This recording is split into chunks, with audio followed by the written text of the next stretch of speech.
So today we're going to be looking at first and second laws of thermodynamics. So there is laws govern our everyday activities or everyday life. There is the law of traffic laws. There is um, right now there's COVID law. Like we're not allowed to. A lot of places are closed right now, and gravity is a law stating that if someone try to fly, they will fall. So there's also laws that govern thermodynamics. So before we get into our thermodynamics law, let's think about a scenario. Imagine that you are sitting near a fireplace. You feel warm. Explain how you think the warmth gets from the burning fireplace to your body. So we're going to be thinking about this question. So let's address our first law of thermodynamics, also called the law of conservation of energy, or energy is conserved. It states that energy cannot be created nor destroyed, but can be converted from one form to another. Okay, so what does this really mean? So let's think of some simple application. Let's think about walking. For us to walk, we are using energy. But where are we getting this energy from? We obtain this energy from food. Where did the food get this energy from?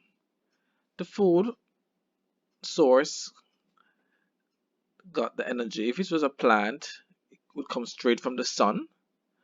If it was a burger, so we have meat, it comes indirectly from the sun. The cow would have gotten this energy from the food it eats, the plants, and the plants have gotten the energy from the sun.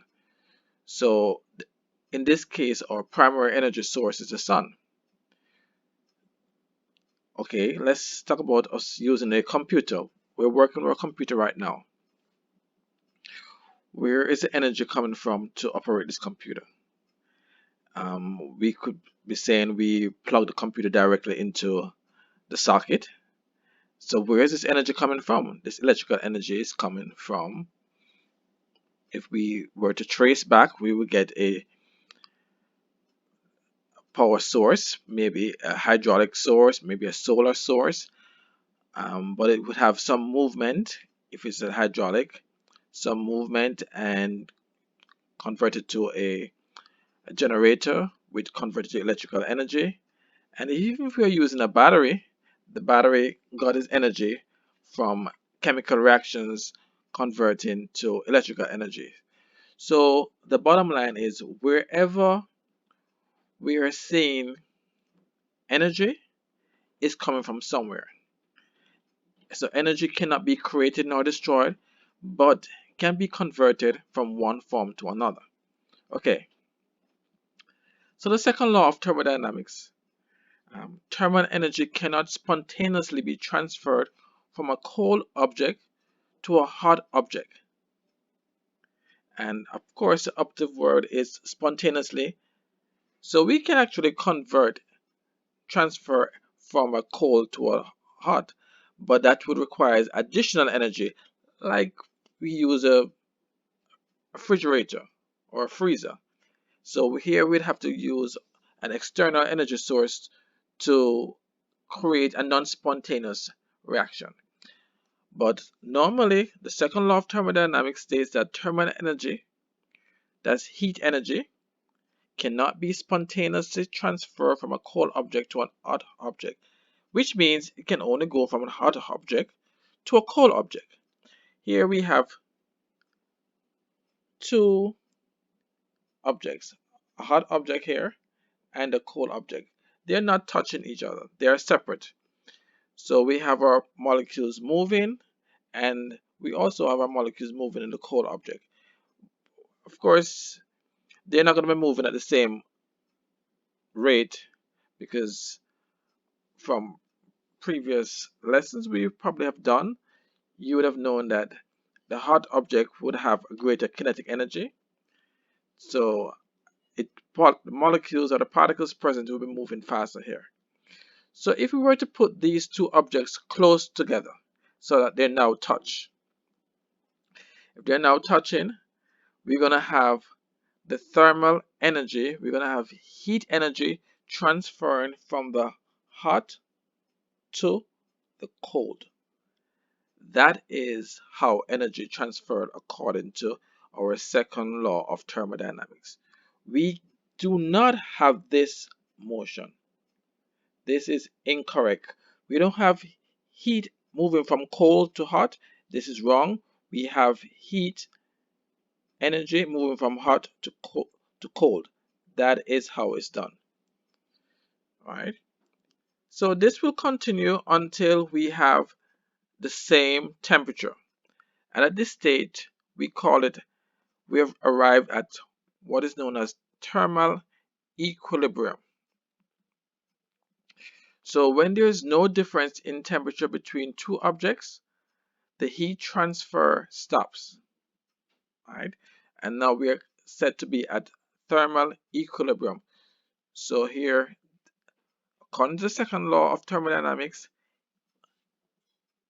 the heat always moves from, so if we have an object here, let's say we have hot pan, so heat would move from the hot pan away to the colder area. You will have heat moving from here to the colder area. All right. So let's go back to the original scenario to see what actually transpired. In the case of the fireplace, the energy released as heat is a consequence of the rearrangement of the atoms from the reactant to the product. So we had our fireplace. The fireplace had wood, and wood is made up of carbons, and those carbons will be bonded together. And when we are burning this wood, we are actually creating a new product. We are burning these hydrocarbons, and we are producing carbon dioxide, water vapor, and heat. So we are breaking bonds and we are forming new bonds. We are rearranging the bonds, and when we're doing this, we are giving off energy. Bonds are broken, bonds are formed, and extra energy is released in the form of heat. So the first portion, the bonds breaking, bonds rearranging, explaining where the heat is coming from. Remember, energy cannot be created nor destroyed, but transferred from one form to another. So this first portion here is explained by the first law.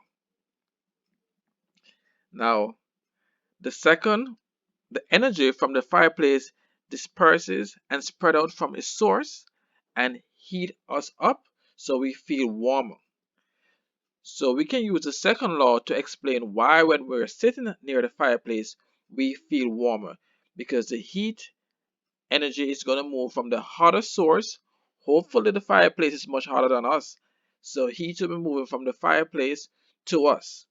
If it was the other way around, well, the fireplace would have been, so the heat would move from the fireplace to us. All right. So I hope this helps in explaining the scenario, and we now have a better grasp of thermodynamics first law and second law.